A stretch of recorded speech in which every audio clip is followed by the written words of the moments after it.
Rush just announced a 2026 tour, and they're doing it with a new drummer. Yeah, that Rush. And yeah, that Anika Nilles. This isn't just big news. It could be one of the smartest moves in rock history. I'm going to show you why this collaboration is genius on both sides, what it means for Rush, what it means for Anika, and what it means for the future of the band.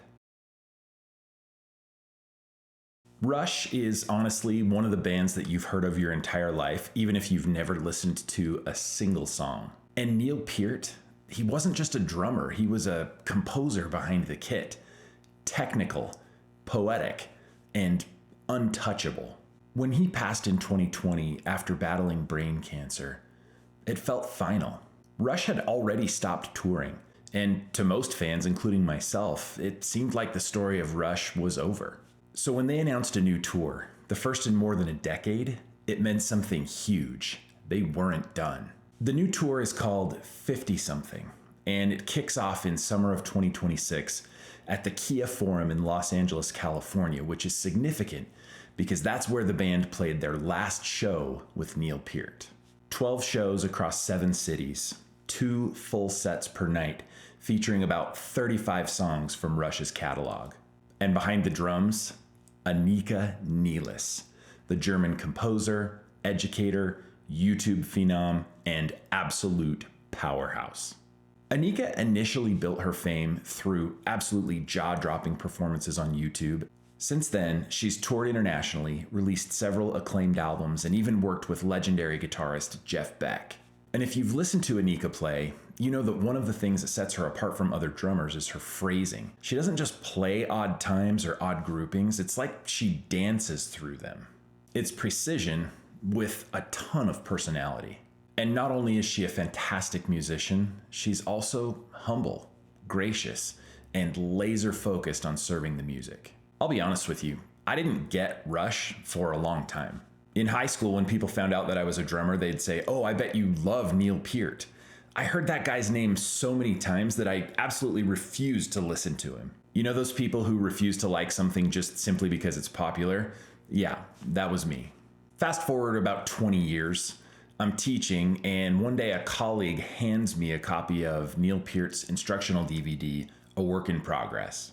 A couple nights later, I pop it in the DVD player thinking I'll watch 5 minutes. You know the rest. I watched the entire thing, every minute, and then I watched it again. So after watching it, there I am, sitting there with my jaw on the floor, blown away by this amazing man, amazing musician. The guy wasn't just playing drums, he was building architecture out of sound. Needless to say, I gained a whole lot of respect for him and for the band. Around that same time, one of my students showed me a YouTube video of Anika Nilles playing. Mind-blowing technique, supremely musical, and she was still kind of underground at the time, so it was cool to like her. So a while later, when our local drum shop hosted her for a clinic, I was there.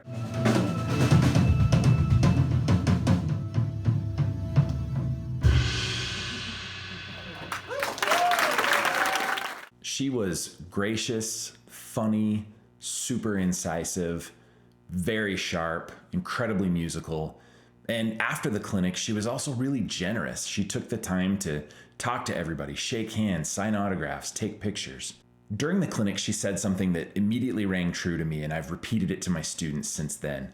Standing between her drum kit and her practice pad, she pointed at the kit and she said, "You will never be better at this than you are at this." And she pointed to the practice pad. That's the kind of mindset you need to play with Rush.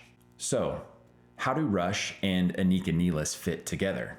First, for me, it's the combination of respect and evolution. I don't think she's going to try to imitate Neil Peart, even if she plays some of his parts. She's going to honor him and his legacy at the same time that she helps Rush push their music forward. Number 2, she absolutely has the technique, the chops, the ability to play utterly insane and impossible drum parts, but she also has the musicality and the sensitivity to know when that's not the right thing to do. Most importantly, this is not a tribute tour. It's a continuation. Getty and Alex are going to pay tribute to Neil, of course, and they should. But more importantly, they're pushing Rush forward. They're keeping the spirit of that band alive for a whole new generation of listeners. And let's be real, trying to step into Neil Peart's seat, that is not a gig. That is a mythic trial by fire. And if anyone can do it with grace and authority, it's Anika. Okay, your turn. Hit me in the comments. What's your gut reaction to this tour and this choice of drummers? Who else do you think could have filled that seat? And as far as the tour and the music go, what do you want to hear? Do you want to hear faithful recreations of Neil's parts? Or are you ready for a fresh take? Not gonna lie, I'm very excited for the comments section on this video. Rush has always been about three people chasing perfection, expression, the highest levels of music that they could create. Neil, Geddy, and Alex. And they made something timeless. And now with Anika, it's time to see if they can push that spirit of innovation forward and go to new places and new levels. And I think one of the things that they're showing is that that spirit of innovation never really dies. So I don't think this is about replacing Neil Peart. I think it's honoring his legacy by moving forward.